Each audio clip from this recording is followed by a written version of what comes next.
welcome back to Have You Heard, the official podcast of Nichols College Athletics. My name is Pete DeVito, and we're taping this on Monday, June 8th, 2020. Before we start today's podcast, we want to take a moment to remember Howie Linogri and Sebastian Penaloza, two members of the Nichols College community who lost their lives during the month of May. Sebastian was just 25 years old. He was a member of the men's tennis program during the 2018-2019 campaign. He helped the Bison capture yet another CCC championship, and he was a second-team all-conference selection at both singles and doubles. Howie was just 20 years old. She was a 3-year member of the women's soccer program. She was set to be a captain this fall. She was two-time CCC academic all-conference selection. She was a member of the honors program at Nichols and also a member of the student-athlete advisory committee. We want to send our heartfelt condolences to the families of both Howie and Sebastian, and we want to thank everyone who took time to contribute to the memorial pages for both Howie and Sebastian that are located on the Nichols College Athletics website. On today's episode, we'll speak with Nichols College men's basketball head coach Brandon Linton, as well as former student-athletes Crayton and Ben Lawson. We'll discuss their time at Nichols as students, student-athletes, and coaches, and on ways that Nichols can better support its Black community. Before we start the interview, we just want to give all of our listeners a heads up. We did experience some technical difficulties with microphones on the Zoom call, so if the audio is a little bit in and out at times, we apologize. We also lost the Zoom call at one point, lost being my microphone stopped working. So we quickly restarted it, picked up where we left off. Hopefully you don't even notice the transition there, but we just want to give our listeners a quick note. There may be some audio issues that we apologize for. All right, we're joined by Nichols men's basketball head coach Brandon Linton, along with Crayton and Ben Lawson, both who are former student athletes at Nichols. Guys, thank you so much for joining me tonight. Appreciate it. Thank you for having me. Sure. Thank you for having us, Pete. Sure. We're going to start with Brandon real quick. Brandon, this was your first season at Nichols. You came from Army, and you came into a program that had won 3 straight CCC championships. So one would think it was an easy transition for you to jump in. It's ready-made to go. 4th championship, here it comes. That was not the case by any means. Talk a little bit about your first season and just the adversity they hit right off the jump. Yeah, thanks for that. Obviously, happy to be on with you. This year was definitely a fun year, but it was equally, a bumpy road, to say the least. Usually when, you dream of having your first head coaching job, you think it's going to be a rebuilding type of program. But for me, it was the opposite. So coming in, dealing initially with, taking over a really talented program, a program that had prior success, brought its own challenges. I'm biased, but I'd argue those challenges were a lot tougher than, taking over a losing program. But it was also exciting to take on that risk and that challenge. But things weren't easy from the jump. Not only having to replace a guy of, Marcus's caliber, 50 seconds into our first game, we lose, our 6'8" preseason All-American in Jerome Cunningham. And, the guys had to rally around that on the fly. I had to adjust to it on the fly. My first ever game as a head coach. And, it was something that, I don't think any of us could have honestly prepared for, but we managed it together. And I don't think we could have done it without Jerome's leadership, to be honest with you, and just his mentality throughout. But, we got off, even with that, to a somewhat hot start, starting off 7-0 or 6-0 before we lost our first game. But we still were never really tested until we got into the meat, I thought, of the CCC. We had a really tough stretch where we lost 3 games in a row, and it was a bit of a gut check for us collectively, especially because, in recent years, Nichols hadn't had a 3-game losing streak, let alone, something as trying as that. So it was a good way for us to, check ourselves at the door, see how we were working, come together, and just focus on being the best team that we could possibly be at the end of the year, which is, I think, what was the best thing for us, looking back on it. And it really gives me excitement, going into next year, obviously losing Deonte in that great class that we had. I think the guys that are coming back were able to forge some real fortitude, some real mental toughness that I think is going to pay huge dividends as we go into next year with somewhat of a newer team. As we've said, the end result was a 4th straight CCC championship. What did you learn about Nichols as you went through the interview process for the head coaching job? And then what did you learn about Nichols when you got to campus that maybe you didn't expect or you didn't know? Yeah, it was funny, going through, leading up to getting the opportunity at Nichols. I had some prior knowledge. Scott, who was obviously the coach that I replaced, was a good friend of mine. So I just followed Nichols just, from the mere fact of following Scott and his success. And before that, Tom Glenn, me and him go, back when we were assistants at the D3 level years ago. So, I saw when he really turned the program around, years back to build it. I was always kind of intrigued from afar by Nichols. But going through the process, what I learned was, it was a great place that was forged by guys that had grit. It reminded me a lot of, the guys that I played college ball with. It reminded me of everything that was good with Division III basketball at a high level. Obviously, I was coming from Division I, but, I'm D3 through and through. I played D3 ball. I coached it before I got my chance at Division I. So for me to come back to D3, I knew it had to be at a place like Nichols that had guys of their talent, but more so of their character. And I came to love it, and it came true. As I met with the guys, as we went through the year, obviously as we were tested, that stuff really came out. We're going to welcome Ben and Shane in here in just a minute, but I want to ask you about one of those guys, Deonte Bruton, who's going to go down as one of the best players in college history at the Division III level. Deonte told the story during the NCAA tournament of your first meeting when you took the head coaching job. You went out to Connecticut just to spend some time with him. Talk about just that first meeting with Deonte. Yeah, it was right around this time almost. I went down, obviously drove to meet him. We met at, I forget what the name of the fast food chain was, but we just got some food. Actually, I'll rag on Deonte a little bit. He was standing me up for a portion of it. I had to wait 30 minutes after when he said he would be there. So we got off to a rough start initially, but no, it was great. It was one thing, because I had a chance to meet him obviously during the interview process. Him, Jerome, Marcos, B-Tex, they were all on the interview portion. But I got to meet Deonte face to face there. And one thing that I really stressed throughout the interview process, and something that I really meant, was building personal relationships with everybody and really making it, a one-on-one connection that was real. So it was important for me to get in front of Deonte, double down on that, and really just get to the bottom of who he was, what he wanted to get out of his senior year, and really just connect on a personal level. Not even as much coach star player, it was just Brandon Linton to Deonte Bruton, just trying to get to that common space, that common ground. We had a great conversation. I think he was still nervous to, take my money and all that stuff. He wouldn't get a meal, but he ate some of the fries that I had at the table, so he was probably still feeling me out at that point. But it was great. It was a great kickstart to what obviously became a really great relationship, and it was definitely a good first step. Sure. This is something we talked about before the podcast started, and Ben and Shem, I'm going to ask you to chime on this once Brandon's done. But the bond between a black head coach and a black student athlete is a very real thing. Was that something initially that I guess came along with Deonte? And then I'm going to ask Shane and Ben to chime in on that topic as well. Yeah, it's funny. Sports is one of those unique things where it transcends a lot of the stuff that we're kind of seeing brought to light in our country right now. So, initially, I think it might have played a factor, but, deep down, more than anything, Deonte wanted to know that he could trust me as a person, first and foremost, that I have his best interest at heart and vice versa. But, I think as the relationship starts to build, that part definitely adds a layer of comfort, of connection that I do think goes a long way, that I value and I think he valued as well. But, it's not to diminish a relationship that a white head coach could and does have with Deonte.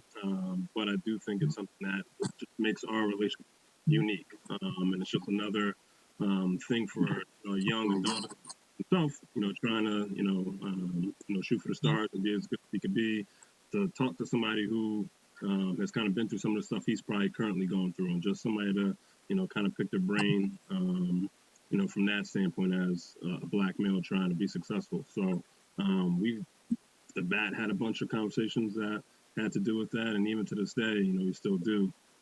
So, definitely added that layer. But again, like I said, man, sports have a tendency to transcend race. And, I think either way, we would have been able to develop a pretty deep bond. Sure. And then you hired Aaron Laredo as your assistant head coach. He's also black.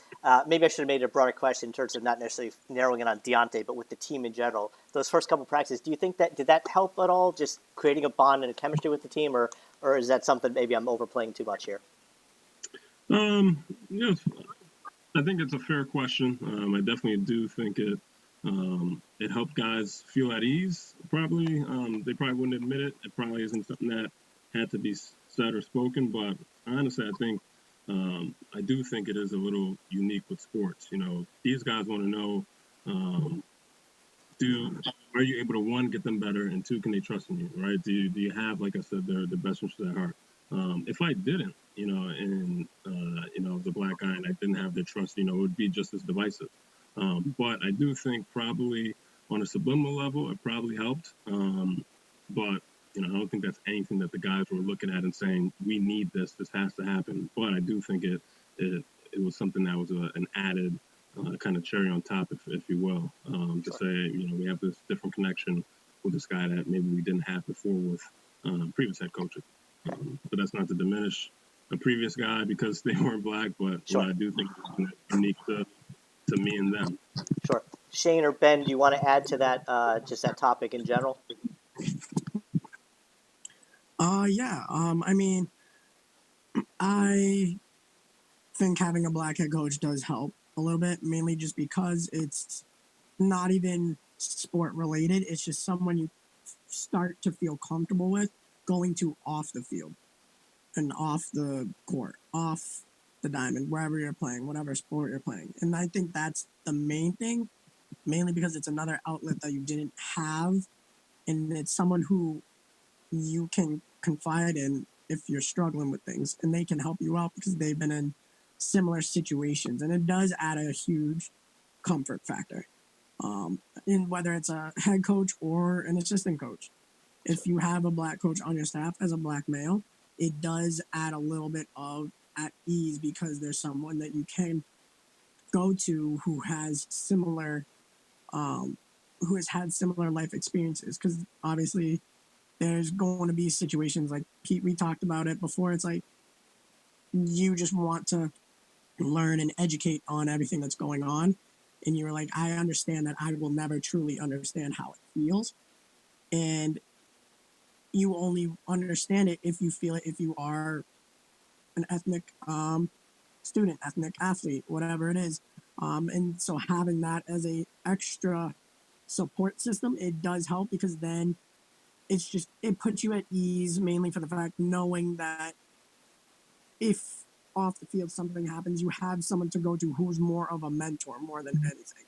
Sure. And especially with that, you're going to want to work harder on and off the field for that mentor because they're going out of their way to make sure that you're being taken care of, that you're being looked at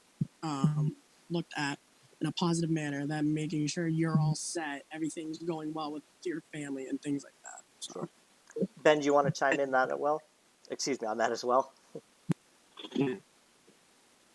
Yeah. So, I mean, adding on to what Coach said and what Shane said, having Nichols, we know Nichols is a predominantly white school that is becoming progressively more diverse, as the years go by. So it's imperative that we understand that having a more diverse staff, coaching staff, teaching staff, even like in the dining room, just in everything in general. That's not to discount, the other people that are working these jobs because we gain connections with everyone that we start to feel comfortable with. But off the bat, though, having kids coming, from Florida, Georgia, California, black students, having a coach like, Coach Marty, which I had on the track team, and he's also on the football team. A lot of guys, gravitate towards it, and women as well, because it's easier. It's not easy to talk to other coaches, but it's more. He's more understanding, as Shane was talking about. Sure. He knows exactly where where we've been at. If we talk about certain things, he most likely has been through the same things. going through the same stresses and things like that. So again, once again, it's not to discount any other coaches. It's just to just to say that. Sure. And of course, when you speak to Marty, you speak of Right. Marty Gilliard, who is the wide receiver, or he was a wide receiver in the Yeah. NFL for a few years. He Yeah, worked with the exactly. defensive backs, I believe, on the football team. And Yeah. that was for football when I was there. That was like Coach Ryan.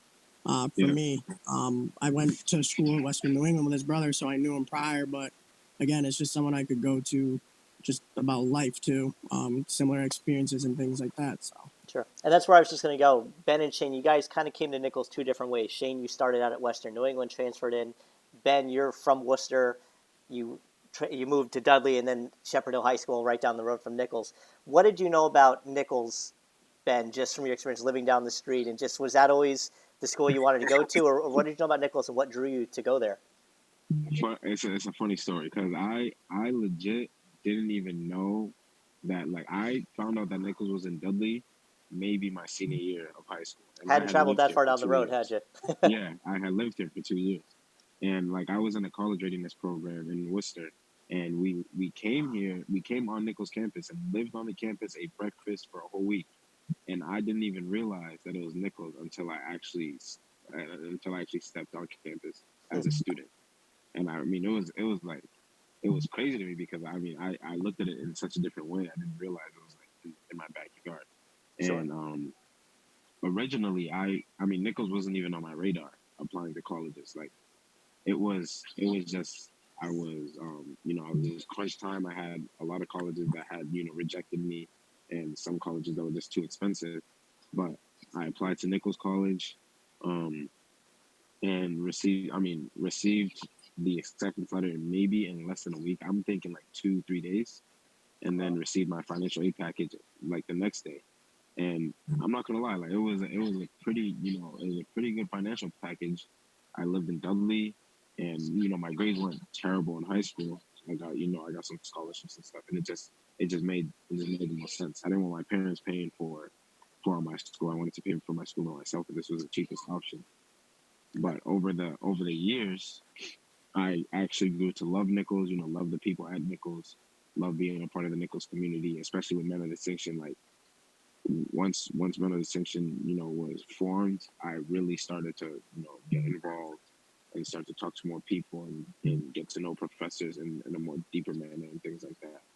Sure. And you mentioned the Men of Distinction, which I was going to bring up a little bit later on, but let's talk about it now.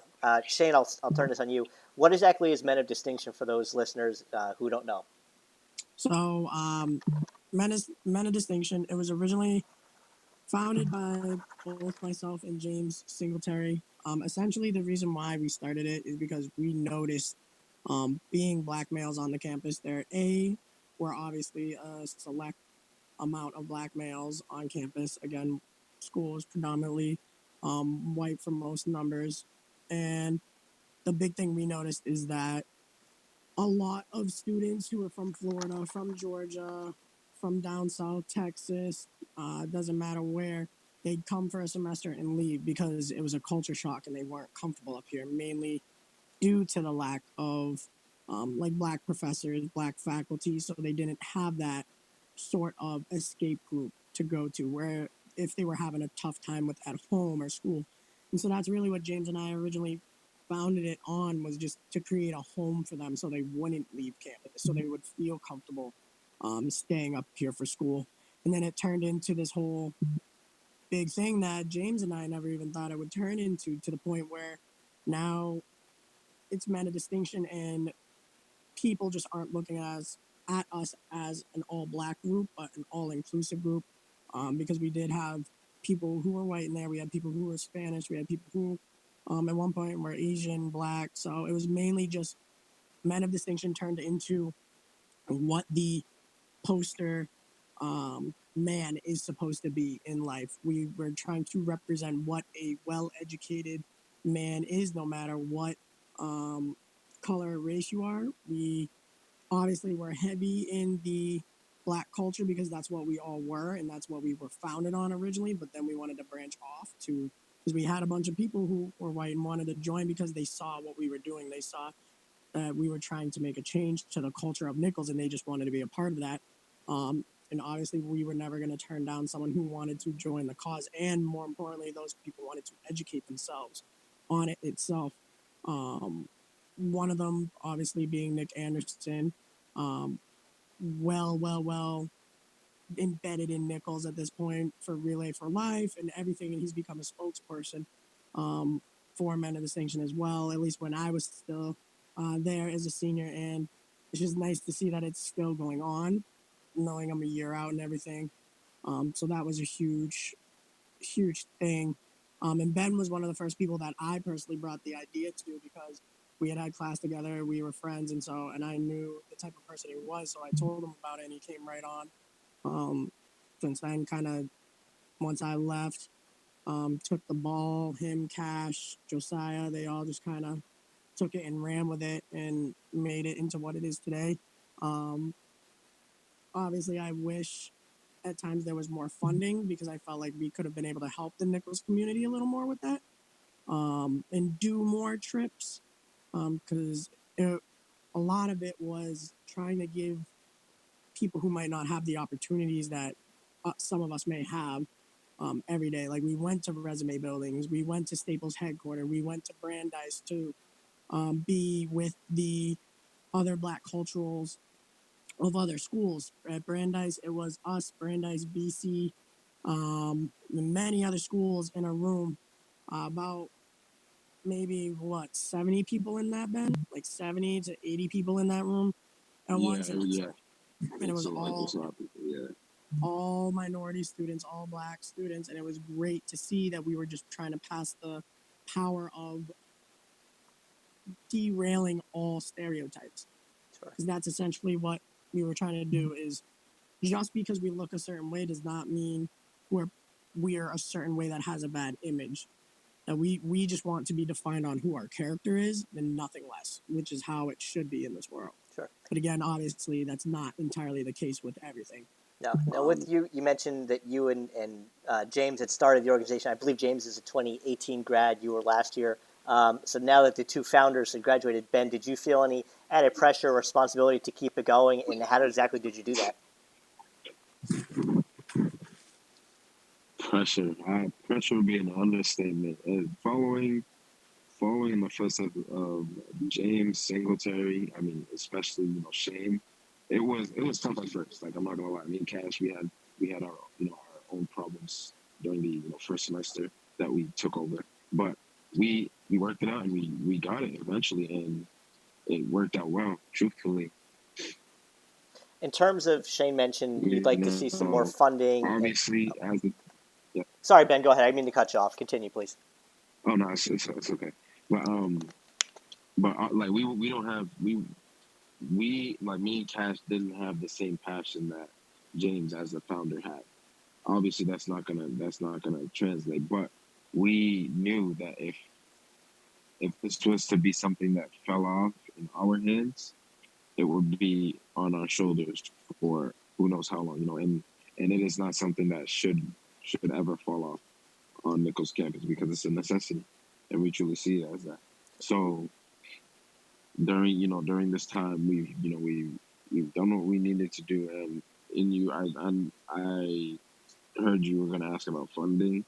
I was going to talk about that, and just to say that we did receive a good amount of funding this year because of a new system that SJ had developed, and we were more involved with student government, and because of that, and because of the amount of faculty taking control of our budget and stuff, we were able to do more things and accomplish more things. As as Shane was talking about, when he was in the group, we had a lot of struggles getting funded. But I mean, over the years, especially this past year, we did a good job, and SJ did a great job, and Nichols as a whole did a good job in funding us and making sure that we had what we needed to succeed, basically, and added resources and things like that. Of course, our year got cut short, but it was overall a good year. In terms of the Men of Distinction and joining it, how is that started? Is it kind of word of mouth? Is it a social media campaign? How do student athletes or students in general find out about the Men of Distinction if they're interested? How do they join? Well, we have an application process during the I think it's like the second or third week of school. We have the well, I forgot, the club and organization fair, Sure. Yes. and we do get a lot of our interest from there as well. But we do have like a set deadline, and we do word of mouth as well, because obviously when we're talking to certain people and when we are in class or we see a freshman or someone younger, we always want to make sure that they're good and things like that. So we ask, and if if we see potential in a way, if you show that you're a hard worker and you're able to, put your mind to something and go ahead and try to succeed, you deserve an opportunity, which is everyone at Nichols College. So you get a good majority of people who apply. And, some get in, some don't get in, but the majority of people who apply are good men. I'm going to ask Shane to comment and then Brandon. Shane, one of the big things that I think helped us too, kind of marketing wise, is one of the things we made mandatory as the group is it's called Mod Mondays. Every Monday, when everyone doesn't want to get up out of bed, they don't want to go to class, we're dressed up, we're in full business attire, ties, dress shirt, dress pants, pretty much looking our best, and that gained us a lot of attraction too. Is people are like, well, why are you guys so dressed up on Mondays? We've had professors saying, you guys look good. Like, this is amazing. Like, how you guys really take pride in your image. And then just little things we would do. Like for Valentine's Day, every year we would get like yellow roses, and it didn't matter who it was. We would give it to someone random that we don't know. That was our rule: is you can't give it to anyone you know. And if you had like leftover ones, then you could give it to people you know. Just trying to like cheer people up and make sure that everyone feels special, because that's essentially what we're trying to do. Is we're trying to make sure that our culture, our Black culture, feels special being at Nichols College. And if we're feeling special at Nichols College, we want to spread that same feeling to the campus, because then it's just contagious at that point. Sure. Brandon, what do you know about the Men of Distinction at Nichols, and did you have any organizations or clubs like this when you were in school? Yeah, so it was actually Cash, who Shane and Ben mentioned, obviously was one of the heads of Men of Distinction, and he's one of our senior players.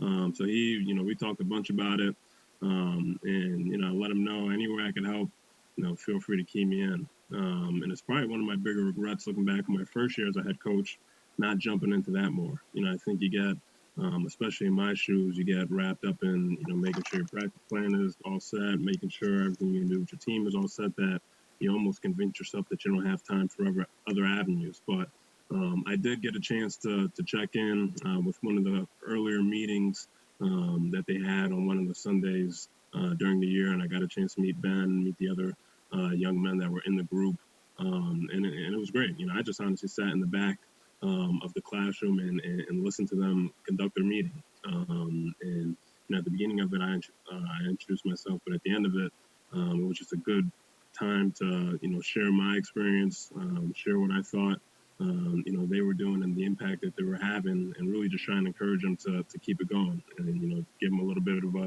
a push into the school year to say, hey, this is a great thing. Keep it up. And looking into next year, and I haven't even spoke with Shane and Ben really about this one yet, but I'm planning on meeting with Professor Sambrowski, who I know these guys met with a bunch to get it off the ground, and I plan on being even more involved with Men of Distinction and trying to be around campus more than just in my silo in athletics and basketball. So it's a great thing that these guys are doing. I think it's something that campuses do here and there, but don't really double down on. And it sounds like based on what Ben is saying and what the college is trying to do, that they're in a position to really want to double down on something that seems pretty special. So I want to be a part of it any way that I can. Sure. And obviously, Shane, if you hadn't come in from Western New England, this group doesn't happen. So what was it that brought you to Nichols, or maybe what was not happening at Western New England that made you want to come over to Nichols? So I didn't even know Nichols existed until I was at Western New England and I played against them in football. That was the first time I ever even heard of Nichols. And then just sophomore year, I wasn't enjoying my time as much at Western New England. Nothing wrong with the school, just I wanted something different campus wise. I guess I was just ready for a change of scenery, and in my gut feeling, I wanted to do that in high school, and I never did. So I wasn't gonna let me have that same feeling of regret of not doing it. But I wanted to make sure that I went to a institution where I knew my business degree is the number one priority of that school. And so I talked to Liam Gorman and my friend Kennedy Addo, who were already here, Nick Exaris as well. And I asked them how the school was for business. And that's when I talked about it. I loved it, reached out to the coaches, said, hey, I'm from Western New England. I want to transfer over. They accepted me with open arms, and so did the team. That's what really got me going right away is I got accepted into the community right away. And then came in halfway through sophomore year, met great people, became a close person on the campus with a lot of people. So then junior year, I really hit the ground running. I did stuff I did stuff I hadn't done before. Went out for SGA. I was the secretary for my class that year. Started Men of Distinction with James.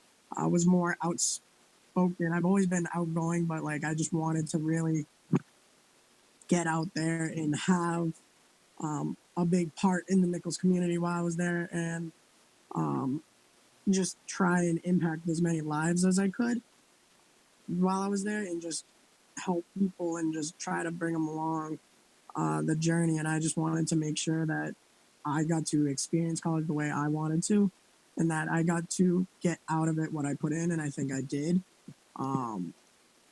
That's why I still do things this day for the school, like calls like this and going back for job fairs and everything like that. Just because it helped me become the person who I wanted to be business wise, and it helped me land my job out of school and helped me just kind of branch off and be everything I wanted to be. So I guess I have to thank both Western New England and Nichols because my experiences at both schools were great. Obviously, getting my degree from Nichols, becoming close with President Engelmeyer, becoming close with a bunch of the staff and coaches was a big thing as well. So it's just nice to know that I was embedded in the community as much as I could, and that people on campus could come to me if they needed help with anything. And that's really what I wanted to be more known for, is being able for people to be able to help with anything, whether it was life or schoolwork or just what to do to get yourself committed into the community and everything. I think we were just wrapping up with Shane talking about Western New England and transferring into Nichols, and he was such a valued employee of the athletic department. He won the Richard Scheffler Award in 2019, which is given to the sixth man of the college and just who helps out behind the scenes athletics. So Shane had his hand in a lot of things, one of them being in the athletic department. Ben, you came in, you were a four-year member of the track team. Let's talk about that experience real quick and just some highlights that you had as a student athlete. Oh yeah, for sure. So I actually started playing football when I first got to Nichols. I played for for about 4 weeks, and then I decided it wasn't for me, so I stopped. But I was also going to do track as well. And our first year, loved the team. The freshman class loved them, and I had a lot of kids I went to high school with. So I had competed with most of them, and we were all just on the same team together. So it made it a great atmosphere to say the least. And we won our first championship, and it was the first championship at Nichols. And it was a great experience, a great feeling. And after that, I kind of turned into a leader on the team. Essentially, speaking out on certain issues. Leading stretches. Giving advice, teaching the incoming freshmen how to work on things. And then I became a captain my junior year, and we won again my junior year. We unfortunately lost sophomore year, but we won again junior year. And then as we were coming for another one this past year, obviously it got cut short. but it was a great season to say the least. It was a great team, and I know we would have done amazing things come track season. So. Sure. And you came in, obviously, you wanted to major in economics. I read you spent some time this past year really studying wage gaps and differences in earnings between men and women and things like that. Well, can you talk a little bit about that, which ultimately led to you being the first member of your family to graduate college? Is that correct? Yeah. Mm-hmm. Yeah. So, yeah, I originally came into Nichols as an international business major because I wanted to get in touch, with, my original country. Like, I was born in America, but my parents are from Ghana, and I wanted to, make sure I'm able to do things overseas and help my family over there as well.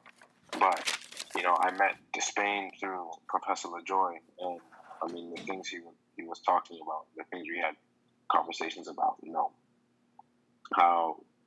how is it that there's such a gap between, the richest 1% and the poorest, bottom 50%? And that gap, why is that gap getting bigger as the days go by and even as the years go by? Even through all this, the gap is still getting bigger, right? I wanted to know why. So that's why I transferred into economics and, decided to study all these things because, I just wanted to have answers to certain questions that as a young person, in high school, middle school, I didn't have the answers to. And so now that you have that degree, the first member of your family to have that, what are you planning to do? I guess looking for a job now and kind of a career. Is there something where you can take that and spin it into making some money? Yeah, my mentality is like my family's mentality is, why stop here? I have the opportunity to receive a master's in a year through Nichols College, so why not do it? I'm also able to, I'm able to be with the men of distinction for another year, able to actually have a graduation. Hopefully, I have my last official season with the track team. I wanted to go to grad school afterwards anyways to get a master's in urban development and city planning because I took a class that was about urban development and labor economics and things like that, and I wanted to get really involved and delve deeper into that, so I wanted to get a master's in that. But due to everything that's going on, I wanted to go overseas. Obviously, I'm not able to this year, so I'm going to be getting my Master's of Science in Organizational Leadership is Nichols starting this coming July, and then hopefully I'm finished by next May or June, and then after that I will then go overseas, specifically to Spain, to study urban development and city planning, and then obviously translate that to the States, and then from there I go back to Ghana and start building things over there, helping my family out, educating and things like that. It's a true definition of giving back right there. And Shane, you spoke about that earlier too. I want to ask one more question about the Men of Distinction, and I'll bring it to Shane real quick as one of the founding members of it.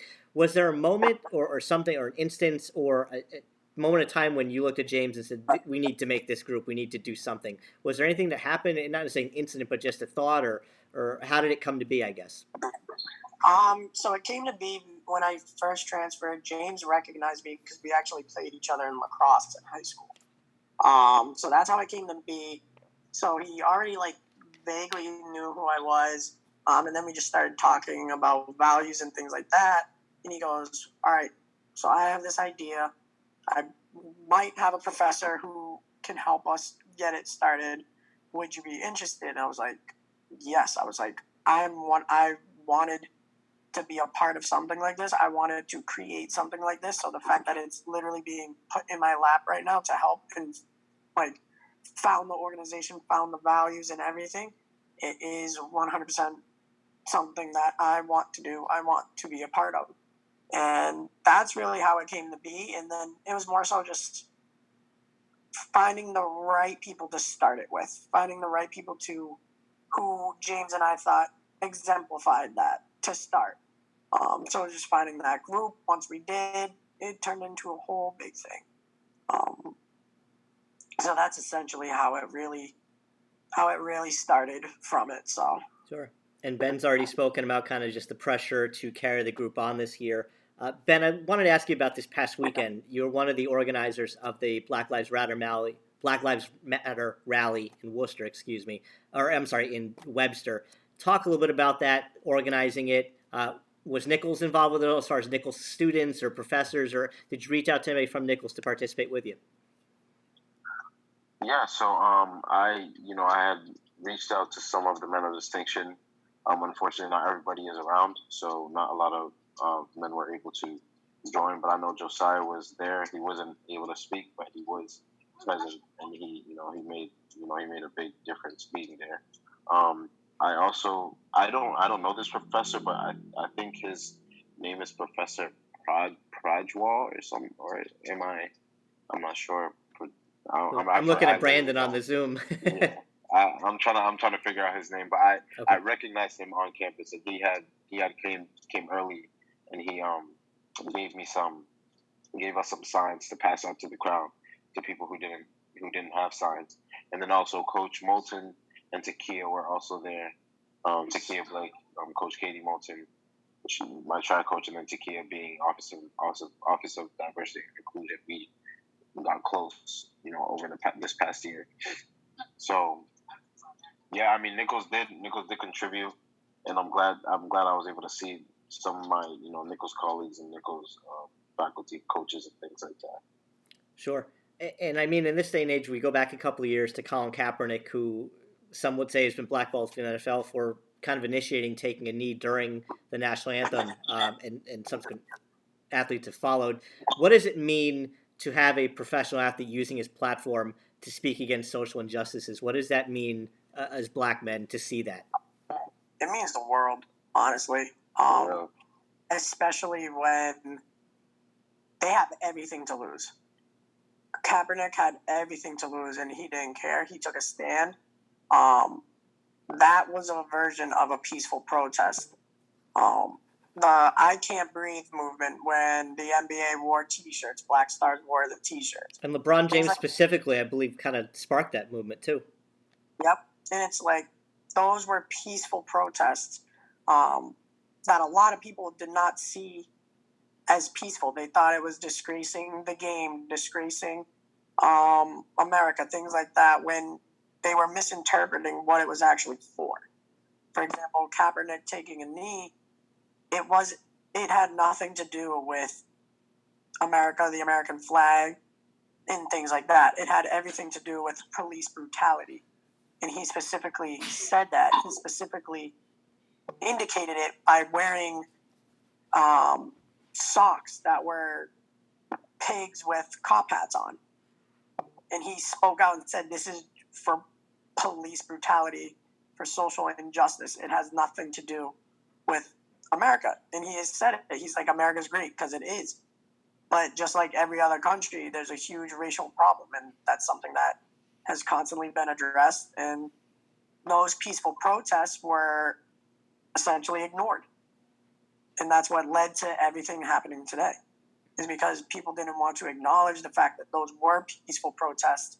People were scared. That was actually one thing at Western New England. When I was at Western New England, that was when it first started. A bunch of us took a knee.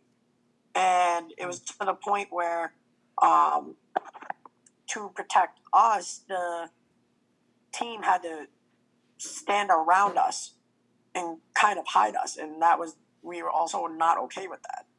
Sure. So, just things like that. One of the things that was misinterpreted is they weren't going to play the national anthem. But we were like, that's not what it's about. Like, it's not about that. It's about the police brutality and the injustice within the police system that happens. And again, it's literally 1%. 1% of police that overshadows that 99 good percent. But most people misinterpret it the way that it is. People are going to interpret it the way that they want to interpret it, even though the people who are initiating it are explaining their reasoning for it and explaining what it's like to deal with in their culture. So to have an athlete, kind of the backtrack, to have athletes use that as a platform, it's huge. It's absolutely huge, because they have everything to lose. They're getting paid for it. And we're not.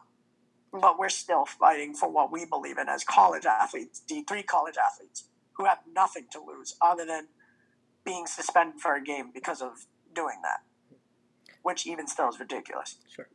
Ben, did you want to add to that as well? Well, yeah. It's just like backtracking to our earlier conversation about having black coaches and black faculty on campus. Those are people you look up to. So when they speak out on an issue that you also are passionate about, it just makes you even more passionate about the issues. And when you see that people aren't responding, the way that they should be responding, it also hurts you in a different way. Because, like LeBron and Kevin Durant, all other still ridicule. And it's like if when that happens and those were, kind of almost silenced, it's almost like it's almost like, oh wow, they can't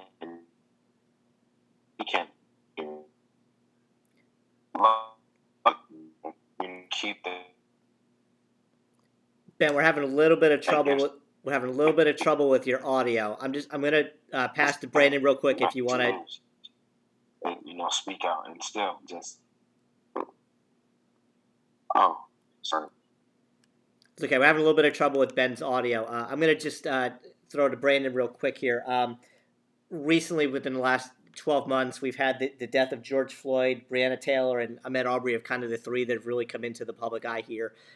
Why does it appear now, and I ask this again as a white man to a black man, why does it appear now possibly more than... Can you hear me? Yes, Ben, we're back with you. I'm just asking Brandon a question real quick. We've seen the uprising now with these silent protests, really in every city across America. Why does it seem that now has really sparked everything? And it's not to say that nothing that came before it was unimportant, but it just seems now where this is really enough is enough, and we're seeing it in every city. Yeah, I think it's it's kind of a byproduct of the pandemic, in my opinion. When you look at what's happened, by no means is it something that's brand new or something that has not happened before, unfortunately, in this country's history. But what's different is the fact that for the most part, people don't have their lives for better or lack of a word to go and turn to. It's not a distraction that is also waiting. Me, for example, I can't just say, oh, I'm going to go recruiting. That's over there in Minneapolis. It's the same effect for, black, white, yellow, doesn't matter who it is. Everyone doesn't have anything else that's taking their attention off of it. So I think in a way that's helped the cause, because people, now there's starting to be some momentum where, more people are starting to realize that this is a cause that, isn't a political cause. It's a human nature cause. And that's something, it's funny going back to Kaepernick, even him being a professional athlete and using his platform, it was still something that, couldn't be, pushed off as something that either doesn't matter or, could be distorted. And there wasn't a general mass and a general force to all stop for a second and say, wait, what is the message actually that is being portrayed here? We've had so much time because we're all locked up in our houses, because of the pandemic, to say, well, what is the message here? What is going on? Wait, this is something that's a huge issue. Yes, this is something that I need to get behind. And even people that might have had differing thoughts or might have had a different perspective have been forced to self-reflect and think about it. So I do think it's a blessing in disguise. Not that it's ever a good thing when someone loses a life unjustly, but the blessing in disguise piece is us being in the pandemic and being forced to face it and reconcile with it. I think it's something that is creeping into every home in America and across the world, which is a good thing. I'll open up to all you guys. Mostly Shane and Ben here. Have you experienced any microaggressions at Nichols College that you can speak about? Maybe anything that maybe made you want to start the Men of Distinction or join, or just anything that you can speak of in terms of how Nichols can be better? So microaggressions as in microaggressions as in things that people say or unknowingly do or things like that.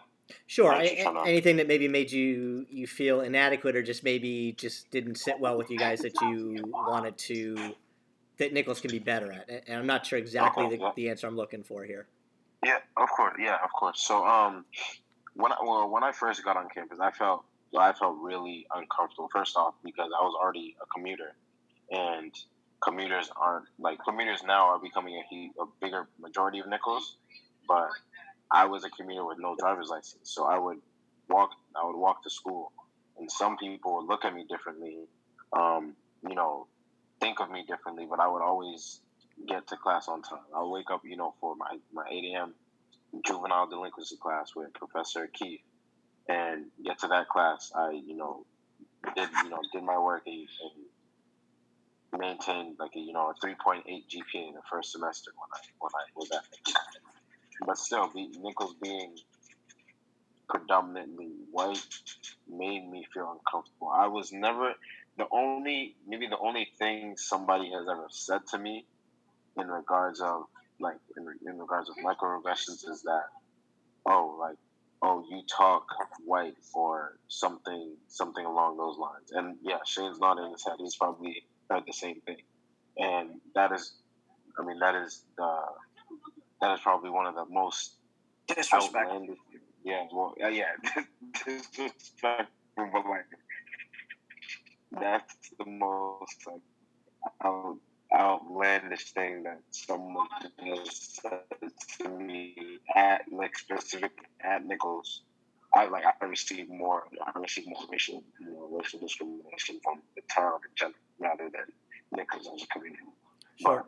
But it speaks volumes because me as a black man, I'm educated, and because I'm educated, that is supposed to seem like a white thing. If that, excuse me if I'm wrong. No, continue. It's not. You can't act. First off, you can't act the color. First off, and it's like because of the way I speak, you can't assume that you can't take away my blackness because of the way I speak. Like, that's not something you can do. So that is one thing that my distinction, I felt like I could speak and voice my feelings freely, because most times I felt like I wasn't able to speak the way that I want to express myself in a comfortable way, because I didn't want people to think of me different or anything like that. I mean, now it doesn't. Now I'm like, I'll talk to anyone, and it's like it's different. It's not any different. But before, when I was young and I didn't know, and I was kind of immature, I took things like that to heart, and that's what stick to it. And that's what really turned my whole Nichols College career around. Truthfully. Shane, you were nodding your head. Did you want to chime in as well? Yeah. I mean, again, it's just like when you're told, oh, you don't talk like them, or oh, you don't seem like just. First off, when my culture is being referred to as them, that's disrespectful. Number one, that's something I don't tolerate. And why does my culture have to have this stigma of not being educated when there is an abundance of successful black individuals in the world who are very extremely educated and are successful and have changed the world? And so I guess that's just the only frustrating part, is for some reason that's still the stigma, that it's still like, and I said this on the Zoom call, it doesn't matter what my accolades were, what Ben's accolades were, what anyone else's accolades were, we're still seen as those black students. Is this at Nichols or is this in society in general that we're talking about? And that's, I think, Pete, where I could chime in a little too. Like, these guys, Shane, Ben, they live within the context of Nichols, which it's funny hearing them. I went to a school that was similar in the sense of rural, predominantly white town, predominantly white school. Being on a sports team, majority of the diversity was represented through athletics. And it's funny. This is not to excuse Nichols or to diminish Shane or Ben's experience, but I think it's something that you see that is prevalent across the majority of schools that have a similar profile to Nichols, where and it's honestly that's something that's societal too. I know Pete, you're about to get at that for that question. The microaggressions are things that for the most part, white people or people that are not of color don't even realize that they're doing. That has just been so ingrained into just how we talk and how we interact, and the way it's perceived when we hear that is it's an admission of, oh, you can join us because, oh, wow, you talk like how a white person should talk, or you act like how white, or you dress like how we should talk, so you are a part of now the majority, whereas, oh, you're not like them who is the minority, the downgraded, the downtrodden. And that's the part that's frustrating to kind of to hear. And what's even more messed up is sometimes, you fall victim to it and you play along with it because you feel like you almost have to, fit in or joke around, or, you make the occasional black joke as a black guy to almost appease a little bit to the white majority. But it's so screwed up that's the mentality that blacks, males, females, people of color have to kind of juggle and deal with. But it's cringeworthy when you hear it and you know it and you're just like, all right, I know this is my boy. You might not necessarily be outright racist, but it's a comment that just sets you off and puts you in a totally different frame when you hear something like, wow, you're really articulate, or man, you're the whitest black kid I ever met, or things like that. Those type of microaggressions I've seen, coming up. I know these guys probably go through, and I know people are probably doing that. They don't even realize that they're doing something that's really divisive and hurtful. And Shane, I'm sure you have strong feelings as being half white and half black. Yeah, no, definitely, and especially being a mixed male, I see both sides all the time. And it's just very frustrating because it's like, at the end of the day, I am a black male. Like, no matter what, like if we were back in the days when it was terrible, doesn't matter if I'm mixed or not, I'm still black. I'm still a black individual. And I take pride in that. And hearing you hear murmurs, you just see the way people look at you sometimes, especially if you are a successful black man or someone who is well educated, you start to hear it more and more or see it more and more, just the looks people give you because it's different to them. It's not what they perceive it to be. And that's, I think, what's bothersome, but at the same time, that's also why me personally, I do some of the stuff I do. That's why I branch out. That's why I go and do all these different things, because I didn't want to be known at Nichols as like the captain of the football team. I didn't want to be known so much for football. I wanted to be known for the stuff I do besides football, because let's be real, at a small school, half of our black population, we are looked at as instant athletes, and that's all we're there for. But that's not the case. But some people have that narrative, and that's the frustrating thing. Sure. And that's what a lot of us on campus strived to differentiate from. Like, do we want to excel in athletics? Oh, 100%. We want to be the best at everything we do, just like any athlete does. But at the same time, we want to make a change in our community and change the narrative. Sure. So I guess that leads us kind of to the broader question, which has some simple answers and some answers that we don't have right now.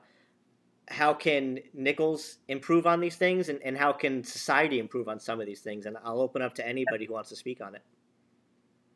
Nichols in specific, I've spoken about this before. I think, obviously, and I'm not just saying this because it's men of distinction, I think backing up men of distinction more, mainly because in recent years it's kind of been the forefront of bringing black students to campus in the last 2-3 years, because people are talking about it, because we got recognized in the county of Worcester, because we're and Facebook and everything like that. I personally think maybe, and I talked with President Engelmeyer about this, maybe implementing a cultural, where culturals used to be a thing, but maybe making a cultural that's mandatory, where it's a forum or some type of informational session where people can just ask questions. People can just educate themselves on the matter. Because if people are going to sit there and have to go through it, I can tell you as a black man, if I was on that forum, I'm not letting anyone just sit there and not pay attention. I'm forcing people to speak. I'm forcing people to ask the uncomfortable question. Because if the uncomfortable question is asked, I can promise you 90% of the room is going to ask the same question, but they're just scared to ask if they don't want it. Sure. Whereas if one person asks, it's going to spark the whole conversation. So I think even that can help. And definitely bringing more minority faculty on campus. For example, Coach Linton was one that came after my time. Coach Ryan was there while I was there for football, and Takia and Mario. Those are the only professors, faculty, whatever it is, that I can think about that were of color. Professor Gil Vasquez. That's five faculty out of how many at Nichols? That's the thing. I think we could do a better job at hiring, not only diversifying our campus, which is what it's becoming, but if you're going to preach diversification, we have to do it across the board. We need to bring that more in to the faculty aspect, because it will create more students staying and retention staying, because they will have outlets to go to. And that's the main reason why some students leave, is because of the fact they do not feel comfortable in the community, because it's different for them. No one wants to be in a place where it's different. They want to feel safe. And that can also be said on the flip side. You got some students of non-color, non-minorities who have never been around them. And so then they're coming to Nichols, and now they're slowly starting to see that. And so obviously they might not know how to act around them, what comments to say, which is why I think doing these forums and integrating can be a huge thing. Sports related, I think there should be some, I think with February being a huge month for Black History Month, I think that could really be driven on in sports. Or maybe how there's the Play for a Cause, Play for a Cure games for Nichols. Maybe have one game be Play for the movement, like Black Lives Matter movement, or just something educational about just racial injustice as a whole. Where everyone wears a black tee, or everyone wears just something. I think it just needs to still be brought attention to, especially being in a small community school that we are. I think it's more prevalent to speak about everything and bring the awareness to it than not. But not saying anything, that's when it turns to people being uncomfortable and not wanting to come back. Sure. Ben, did you want to add anything to that as well?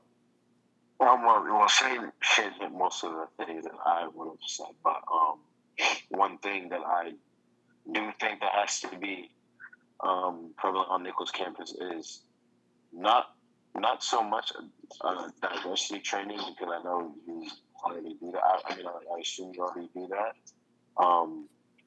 but more of an educating.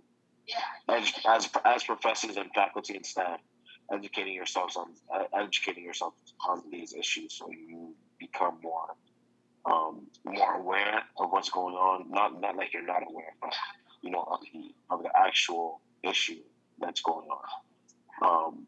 Obviously, as Black students and minority students, we live through it, so we don't talk about it all the time. But, we could be going through something that we don't feel like we can talk about, because there's no prior knowledge of it. Does that make sense? No, it completely does. But, Yeah, so that's all I say is that I think we had talked about it on the Zoom as well. Josiah probably brought it up, but I agree with him wholeheartedly as because just like how we as students educate ourselves on the subject matters in the classroom, Nichols College faculty and professors should educate themselves on the the livelihoods of the students that aren't represented all that much on campus. Sure. Yeah. Brandon? Yeah, obviously, I can't speak to the student perspective in the scope of, Nichols and what it could do better to assist students. I know I could assist in that. I know I got a big part in helping, lead towards more inclusion across the board for obviously students of color, but, also to provide perspective for students who aren't of color and to help bridge some of these gaps that might exist. And just continue the education process that we've been kind of alluding to. I think just in general on the topic, the big thing that I truly believe is, you got to develop perspective. The more perspective you could develop, the more empathy that's going to create in you. And the way to develop perspective, obviously, is to read literature, along the lines of systemic racism and, kind of the history behind this country. Watch different things. Obviously, we're all at home right now. There's a ton of great stuff on Netflix that. What did you just watch? You told us last week. What did you watch, Brandon? Yeah, 13th, on Netflix. It's obviously all the rage right now. It's going around. It's actually 4 years old, which is the sad part about it. But it rings true like it was, just created this past weekend. But those are, I would recommend that if there's somebody looking for somewhere to start, just watch that. It's not necessarily going to tell you what to do tomorrow to help fix things, but I guarantee it's going to create a feeling inside of you that's going to lead to more hunger to learn, more hunger to know, all right, what are avenues I could do to help? And then obviously, once you develop that perspective, if you get that empathy, if you care enough, then you can act. There's a bunch of different ways to act. You could donate your money, you could donate your time. I think time is probably something that's not talked enough about. Obviously everyone's opening their pockets, but take the time to talk to somebody who's different than you. Take time to learn about that person. Take time to figure out how you can go into a different environment than yourself and lend a helping hand. But it's something too that's going to have to have some staying power. We've got to hold everyone accountable to care about this as much in 6 months as we do right now. So develop that perspective, and all of that will trickle from there. But yeah, I definitely recommend 13th on Netflix to everybody. Doesn't matter who you are, what color to watch. Sure. I was presented with this opportunity a couple of months ago to start a podcast for the athletics department, and I spent some time trying to figure out what my format wanted to be and how I wanted to do it. And the easy things were to interview coaches and some student athletes and talk about their seasons and their sports and things like that. But this was a platform that I felt was important to use for athletics, that even if it put me a little bit out of my comfort zone, I felt it was important to talk about some of these issues that are happening in the world and are happening at Nichols, and how we can get better. And I think we've had some great ideas come up today in this podcast that we can hopefully start to put forward and put into motion in the coming months and coming years. Some are going to be quicker than others, and will take some time, but I think that we're having this dialogue is fantastic, and I thank all you guys for being here. I want to give you the opportunity, just kind of a parting shot before we go, just to speak on anything, your experiences at Nichols, as students, as student athletes, issues that are in society, and just give you the floor. Yeah, I could start. Obviously, I think right now, as we're recording this and talking, there's a bunch of different emotions going on right now, from encouragement to fatigue to you name it. People of color are feeling it, and honestly, people not of color are feeling it as well. The one thing that I hope is that we continue to push forward together. And that's one thing on a micro level that it seems like Nichols is trying to do. There's a humility on behalf of Nichols, and I think on behalf of the country right now, to at least start to admit, all right, there might be disconnects here. How can we address them? So that's that's a positive thing for me.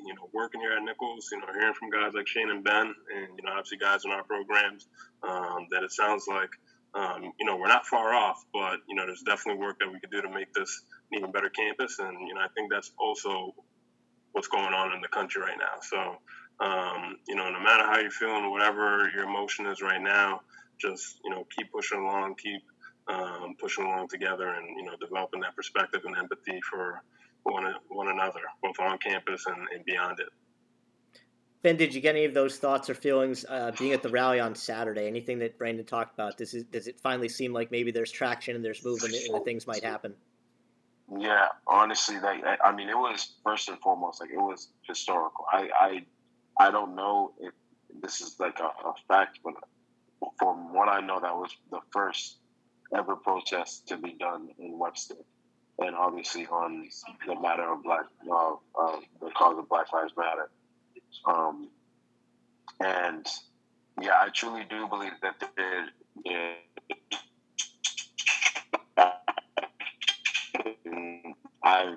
I've personally had people, tell me that, man, I used to think a certain way, but after hearing you guys change what I thought, change what I was thinking, change what I thought, people are actually wanting to learn more and actually willing to understand more now.